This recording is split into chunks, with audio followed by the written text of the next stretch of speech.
Hey guys, let's get more news about Steelers, but first, don't forget to subscribe and leave your like. Needing to bolster WR depth, expert believes Steelers must trade for 2022 first-rounder. The Pittsburgh Steelers lost two key pieces of their passing game during the offseason after trading receiver Deontay Johnson to the Carolina Panthers and letting Allen Robinson walk in free agency.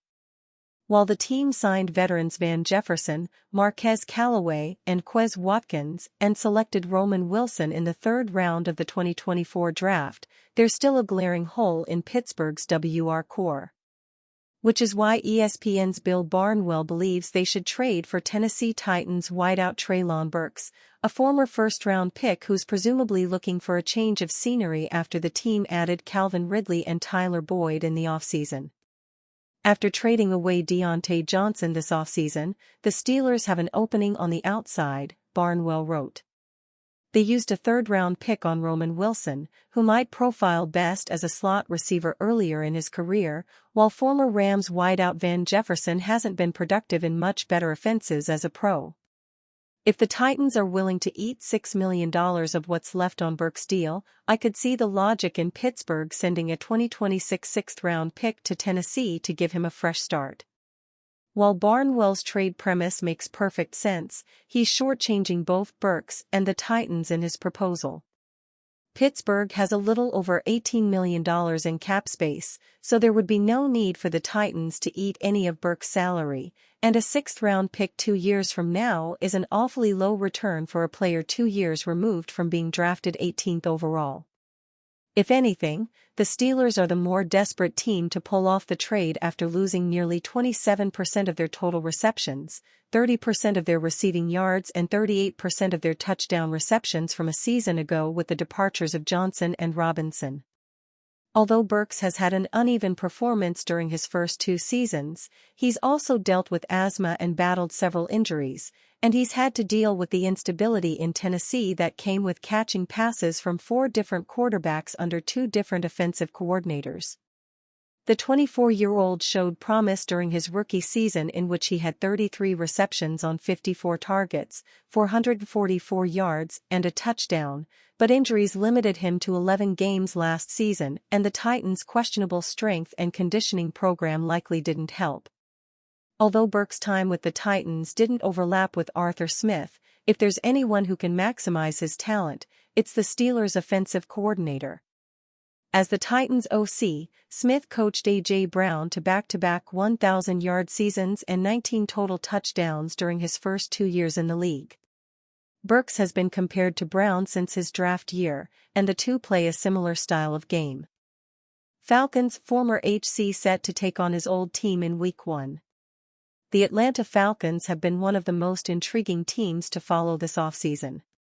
First, they made a coaching change, hiring Raheem Morris to replace Arthur Smith, who took over as the Pittsburgh Steelers offensive coordinator. In free agency, they signed the top quarterback on the market in Kirk Cousins. Finally, in the draft, they made the most surprising pick of the first round, selecting Michael Penix Jr. 9th overall to sit behind Cousins. Well, now the Falcons will be welcoming back their former head coach in Week 1, as he stands on the opposing sideline, according to Zach Klein of WSBCH.2 in Atlanta. Multiple sources around the league tell me the Falcons will open up the NFL season at home against the Pittsburgh Steelers, and former HC and current Steelers OC Arthur Smith was hired by the Steelers, who also made some key personnel changes on offense, signing Russell Wilson to a veteran minimum deal, then trading for Justin Fields. Smith's main challenge will be in revitalizing Wilson's career and/or tapping into Fields' potential as a quarterback. The Steelers managed to avoid a losing season in 2023, as they've done every year in the Mike Tomlin era, finishing 10-7, despite mediocre play at quarterback. The Falcons, meanwhile, finished 7-10, as they did every year of the Arthur Smith era. While the Steelers brought in Russell Wilson and Justin Fields on very team-friendly deals, the Falcons made a massive investment in the quarterback position, paying Cousins $180 million over 4 years, and using their first-round pick on a QB. Both offenses certainly have room for improvement, as the Steelers mustered all they could out of Kenny Pickett and Mason Rudolph, while the Falcons were limited with a QB room including Desmond Ridder and Taylor Heineke. Smith will try to correct the Steelers' woes, while new OC Zach Robinson will be operating the offense in Atlanta. While both teams should be able to improve on their offensive numbers from last year, the Falcons will likely have an easier road ahead of them. The Falcons will face the NFL's easiest schedule in 2024, while the Steelers have the third toughest, with a big factor being that the Steelers are in the vaunted AFC North. Bill Barnwell thinks Steelers should trade for Treylon Burks.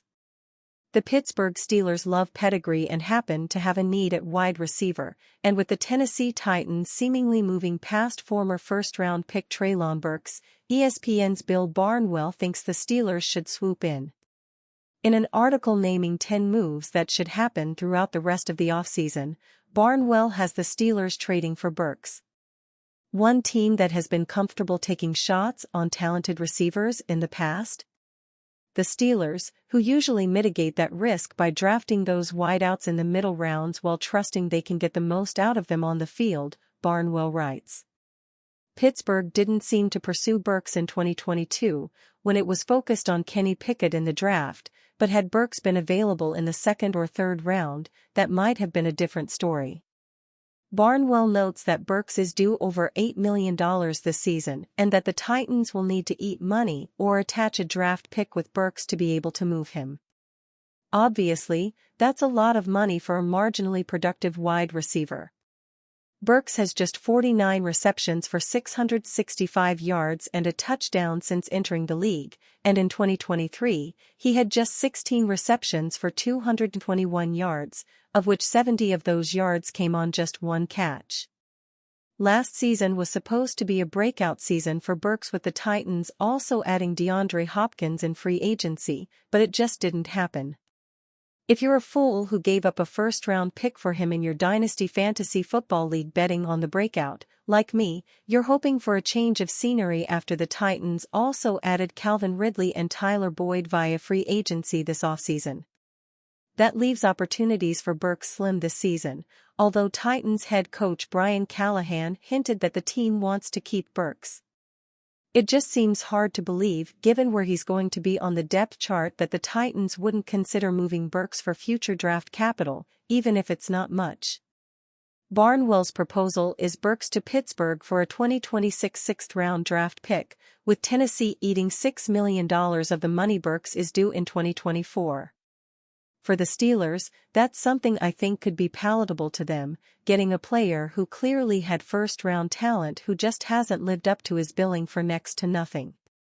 After trading Deontay Johnson, there's still a hole in the receiver room that's yet to be filled, and Burks could slide into that role on the outside opposite George Pickens.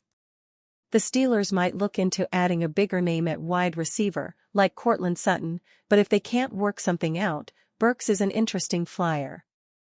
There's a chance he doesn't work out and that the first-round talent was just a mirage, but for a sixth-round pick with Tennessee eating most of the salary, it's worth the risk, and Burks could see the field immediately in Pittsburgh.